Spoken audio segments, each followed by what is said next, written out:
어떤 사람은 흉터가 잘 생기고 어떤 그렇죠. 사람은 깔끔하게 없어지는 경우가 있잖아요. 여드름 흉터가 몇 개라도 남아있는 사람들은 또 흉터가 남을 가능성이 높은 것 같아요.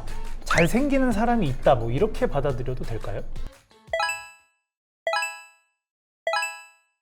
안녕하세요.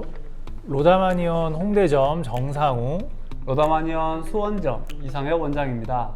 원장님, 이 여드름이 똑같이 나더라도 어떤 사람은 흉터가 잘 생기고 어떤 그렇죠. 사람은 깔끔하게 없어지는 경우가 있잖아요. 네, 맞아요. 네. 이거는 도대체 무슨 차이 때문에 그런가요?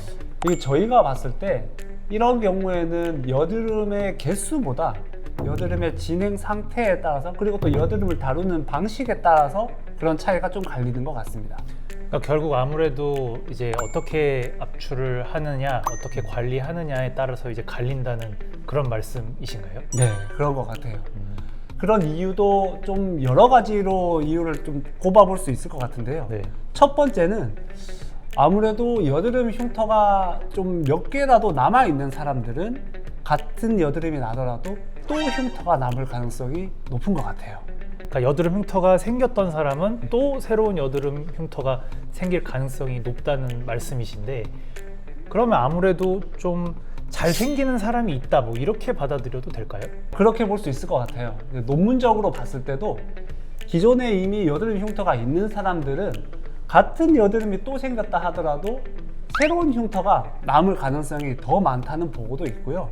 흉터가 한번 생기면서 피부 구조가 한번 무너지고 나면 다시 여드름이 생겼을 때도 콜라겐의 배열이 깨지거나 피부 장벽이 무너질 가능성이 훨씬 크기 때문에 피부가 회복하는 데 있어서 그 한계치가 어느 정도는 있는 것으로 볼 수 있습니다. 그래서 이제 이미 흉터가 있는 피부는 이제 똑같은 염증 정도가 발생하더라도 정상 피부처럼 회복되지 않을 가능성이 더 높게 되는 거죠. 그렇죠. 결국은 염증 자극에 대해서 회복력이 좀 떨어지는 거고, 그리고 재생 방향이 이제 염증이 생기고 정상 조직으로 잘 회복이 돼야 되는데 이제 이게 잘 되지가 않고 흉터 조직으로 다시 가기가 쉬운 상태, 이제 이런 경우를 말씀하시는. 그렇죠. 네. 네, 그렇게 되는 거죠. 그리고 또 두 번째는 네. 염증이 얼마나 오랫동안 지속이 됐느냐. 기간을.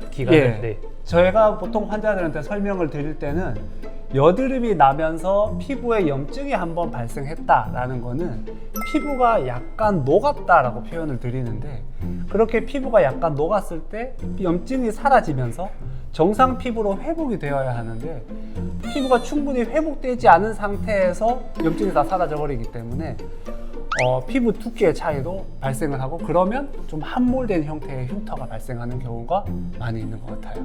이게 작더라도 같은 부위에 이제 반복적으로 여드름이 계속 나거나 이렇게 되면은 아무래도 이제 염증 물질이 많이 생성이 되면서 피부가 조금씩 더 많이 녹게 되고, 걔네들이 회복이 될 때 정상 조직이 아니라 이제 소위 이제 흉터 조직 같이 이제 반복적으로 생성이 되다 보면 이게 흉터화되는 가능성이 이제 높다. 그렇죠. 네. 네, 맞아요. 근데 진피 구조 자체가 콜라겐 배열이 한번 깨진 상태에서 원상 회복이 조금씩 어려워지다 보니까 손상된 진피 구조를 오랫동안 가져가게 되고 정상적인 진피 구조로 다시 회복할 수 있는 가능성이 줄어들기 때문에 정상 콜라겐 배열이 깨진 상태로 유지가 되면서 흉터 피부로 비화되는 가능성이 크다는 거죠. 예, 그래서 이제 그 기간이 오래되면 될수록 이제 흉터가 남을 가능성이 높다. 이제 이렇게 알고 계시면 될 것 같습니다. 네.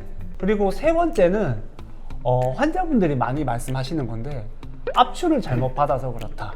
피부과에서 많이, 이런 흉터를 만들었다. 이제 이런 이야기를 많이 하시는데, 사실 그 압출 자체에 문제가 있다기보다는 어떤 방식으로 어떤 타이밍에 어떻게 압출을 하느냐의 문제라고 생각하시면 좋을 것 같습니다. 그 염증이 아직까지 많이 빨갛고 만지면은 막 아프고 만졌더니 안에서 막 딱딱한 게 좀 만져지고 이럴 때는 이제 될 수 있으면 짜지 않는 게 그렇죠. 좋죠.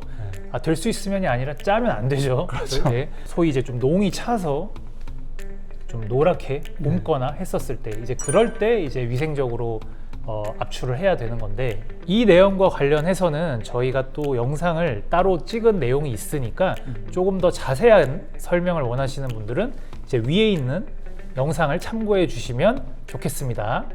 그리고 마지막으로 네 번째는 여드름이 어느 정도 정돈이 되고 난 이후에 관리를 어떻게 하느냐, 여기서도 많이 흉터가 되느냐 안 되느냐 많이 갈리는 것 같아요.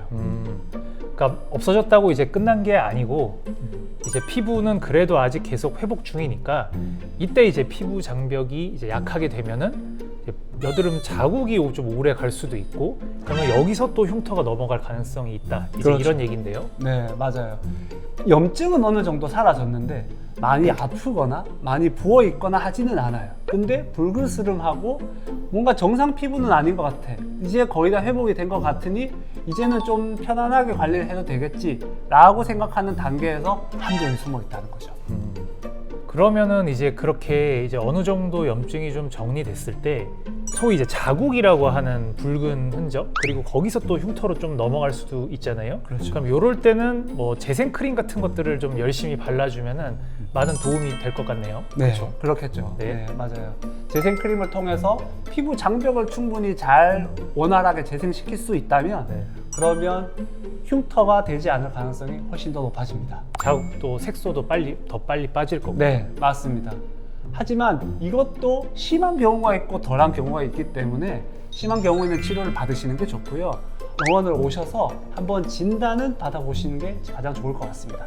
그러니까 요약하자면 여드름 흉터가 잘 생기는 경우는 첫 번째, 기존에 여드름 흉터가 있으신 분들, 두 번째, 염증이 지나치게 오래 가시는 분들, 세 번째, 적절하지 못한 압출을 하신 분들, 그리고 마지막으로 여드름 후 관리의 부족, 이렇게 보시면 될 것 같습니다. 예, 그래서 흉터는 이 여드름 그 자체가 만든다기보다는 여드름 이후에 관리 과정에서 만들어지는 경우가 많습니다. 여드름 치료의 목표는 단순히 여드름을 없애는 것뿐만이 아니라 흉터가 생기지 않게 마무리하는 것이 가장 중요하다고 볼 수 있습니다. 네, 오늘은 여드름 흉터가 잘 생기는 피부의 특징에 대해서 좀 같이 알아봤고요. 설명드린 이 네 가지 사항에 해당된다 생각하시는 분들은 여드름이 최대한 나지 않게 잘 관리를 해야 되고, 나고 나서도 다른 사람들보다 훨씬 신경 써서 관리하실 필요가 있습니다. 오늘 알려드린 내용은 이렇게 마무리하는 걸로 하고요. 다음에 또 더 좋은 내용으로 인사드리도록 하겠습니다. 감사합니다.